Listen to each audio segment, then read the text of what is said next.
This is an extraordinary time for journalists, citizen journalists, professional journalists, and young men and women who aspire to be journalists. My name is Bill Gentile, and I'm an independent documentary filmmaker, and I teach at American University at Washington, D.C. The world has been made small by technology. No longer do you have to work for a large international corporation to raise your voice to get your message out. I tell my students that they've really got about 10, 15 seconds to get the audience invested in their piece, and you do that by telling stories through character. The best stories are always told through the prism of one person's experience, a good character.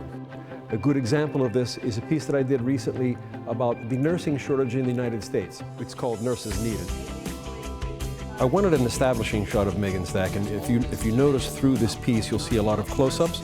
Even with this camera that I'm using, I'm just hand-holding the camera. I'm not using a tripod. I'm getting close to things because these close-ups are really what conveys a sense of intimacy. And I follow her movement. I can zoom out and shoot her as she's walking down the hallway.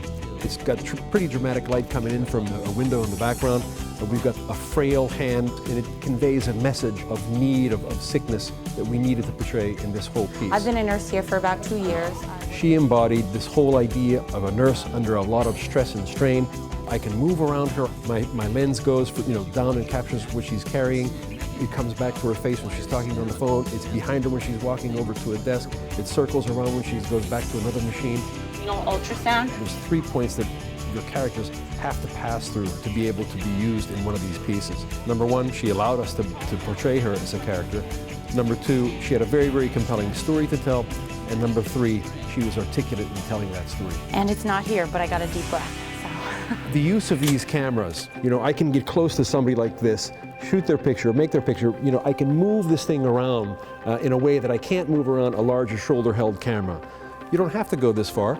You can have something like this. There are people out there today making, compelling documentaries with tools like this. This technology is perfect for use by citizen journalists who are out there in the field, who have to be nimble, who have to move quickly, who don't want to draw a lot of attention, but who want to capture really powerful images and convey them worldwide, internationally. If you have access to these tools in the internet, and if you have some knowledge of speaking the visual language, you can raise your voice. You can participate in what we call citizen journalism. You can have an impact.